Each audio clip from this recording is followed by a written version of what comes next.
Hey, hello everyone! Welcome back to Ryn the Bookdragon. I'm Ryn, I use they/them pronouns, and I am so excited for today's video. In today's video, we're going to be talking about the top 12 books of 2022. And these are not, I don't know if they're not, probably not all 5 stars, but these are just, I picked one for each month. And so you're going to see that, stick around. If you're new to the channel, welcome. My social medias are linked in the description box. Let's get into it. So, I had to go on Goodreads to figure out what books I read in what month, and I wrote down my favorite ones in each month. Now, there was many favorites that was just like, oh, can I pick 2? No. We talk about 5-star reads in a different video, but in this video, I wanted to talk about one from each month that I liked. I won't go into heavy detail on the books because they were like months ago for most of them, but I do want to talk about my favorite ones that I read each month. So, starting off with January, we have Blood of Zeus by Meredith Wilde, and I liked it out of all the ones that I read in January. I liked the concept of it, like the son of Zeus, but he doesn't know he's son of Zeus, and like figuring that out. I liked it enough that I wanted to read book 2. And I was like, okay, it's a good book. It's a good book.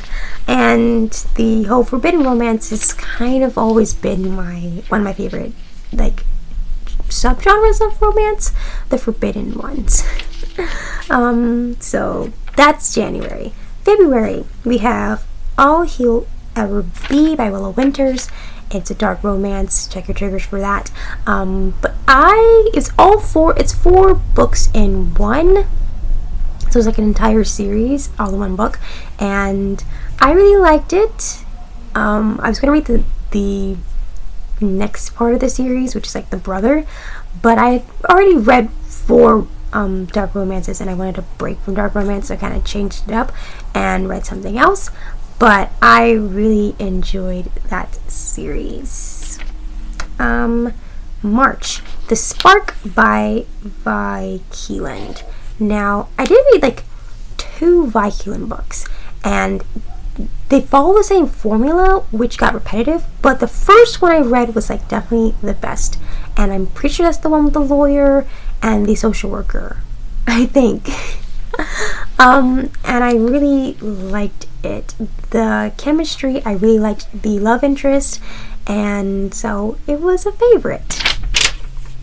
April, of course, my favorite book, probably one of my favorite books of all time and of this year, Heart Principle by Helen Huang. It's about an autistic violinist. She finds out she's autistic and kind of moves through her life trying to figure out what that means for her and trying to accommodate for herself. And it's a journey that was very interesting to read, and I really like felt connected to the character, and I kind of related to the character a lot. So yeah, I definitely suggest reading that book.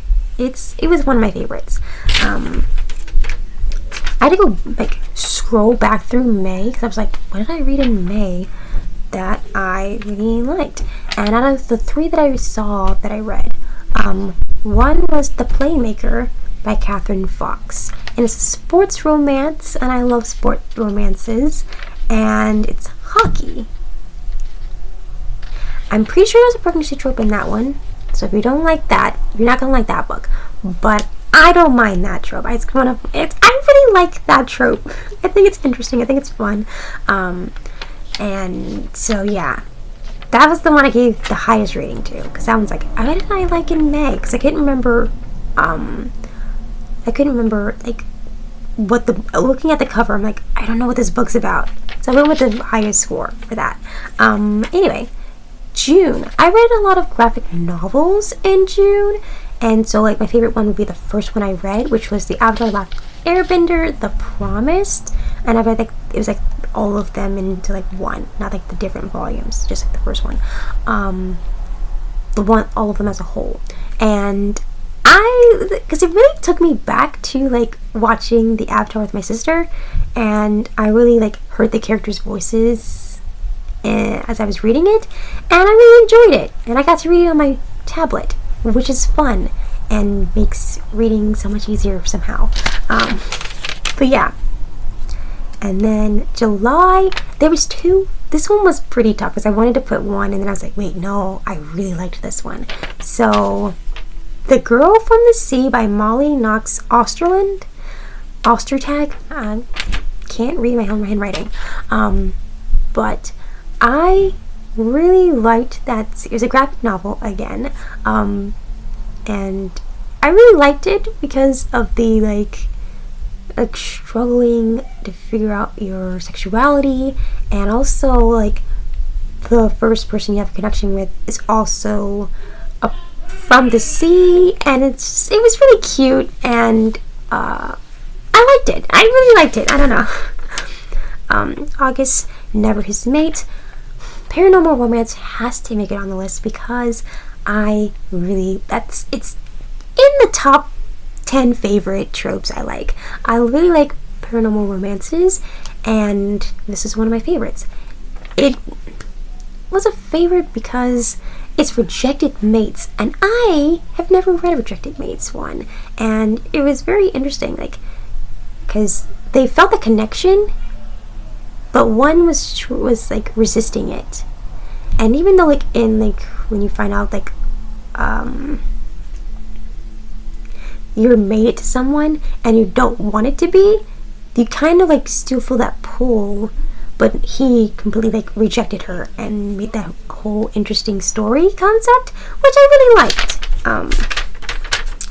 September I did a lot of rereading, and so one of my favorite bully romances series I reread, and so obviously it made the list. And so Boys of Brayshaw High is book 1 of the series, and it was 5 stars 2 years ago. It's 5 stars today. I reread it every year. Bully romances aren't for everyone, but it's not like dark romances. It was in my field, in my wheelhouse, whatever. But it's just a good read. I read it every year, and it's good. It's a really good one. I read the entire like trilogy. There's also like the brothers. Haven't read the brothers yet, but I'm sure I'm gonna enjoy them because I really like Megan Brandy's writing, so it was good. It also reminded me, the main character reminded me of another character from a series I really liked. I did not read that series this year, though I usually read it every year as well. But I didn't read it this year. But it was good. It reminded me of something that I really liked, so it was a fun time. October is another one that I didn't do that too much reading because I was doing a lot of filming and stuff and editing. But I reread Kiss the Sky by Krista and Becca Ritchie. And it's a spin-off series. It's the Calloway sisters, and Connor and Rose are my favorite out of all the couples in that series. And it is because it's the one I read first, but also I relate the most to Rose, and so I really liked that one out of all of them, and so it had to be in the list. The rereads make it to the list. Unless I read one that month that I liked more, but that didn't happen. So yeah, the rereads are good. Now, November was a very interesting time because I didn't do a lot of reading in the beginning of the month, but made up for it in the end. And Hooked by Emily McIntyre. I saw it on Book Talk several times, and I'm like, oh, I need to read that. And it's a retelling of Peter Pan and Captain Hook. And if you can see, I don't know if my pictures kind of make it easy for you to see, but I have like Captain Hook on my wall from Once Upon a Time. Love that show. So I pictured that it was him in the book. And so it just made it fun. And I really liked retellings. I did read a couple retellings this year. They just didn't make the list of the top 12 for one for each month. But I really did enjoy the retellings. I like the concept because you know what's going to happen, but they kind of add different elements to it and really make it their own, and that makes it really special, and I really liked Hooked. And then December, I haven't done my December reading wrap-up yet, but I found out that there's like a asexual romance book, and I was like, let me check this book out.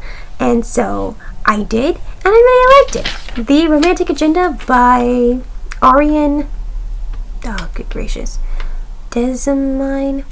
I can't read my own handwriting, so we're going with that. If I got the name wrong, I apologize, but it was the two books that made it are like in the top 12, obviously, and the ones that I related to the most, which was the Heart Principle and the Romantic Agenda, because they're identities that I personally relate to. And even though it didn't have my favorite trope in it, it had my least favorite trope, which is pining. I really don't like pining because it makes me sad. But it had fake dating in it, and I love fake dating. And even though like the journey was very like, it was a journey of like, you know, she already knew who she was as a person, but kind of like moving on from what was. And it was really sweet. I really liked that. And so that is the books that I read, the top 12 books of 2022. I'm going to talk about my 5 stars and the lowest rating ones as well in like January probably later on. But I just wanted to talk about the top 12 at the end of the year.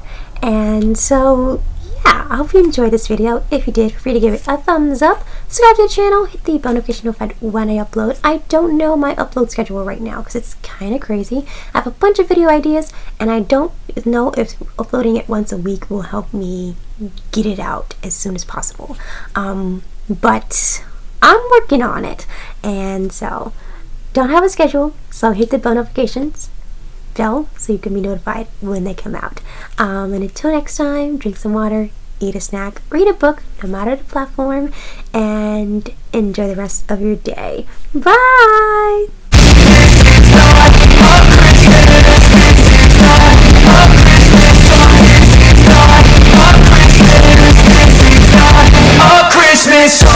Christmas trees on fire, Santa's holding the lighter.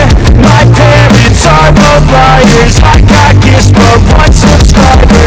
Thanks for the candy basket, oh got another jacket. My stocking's filled with acid, am I dreaming? What just happened?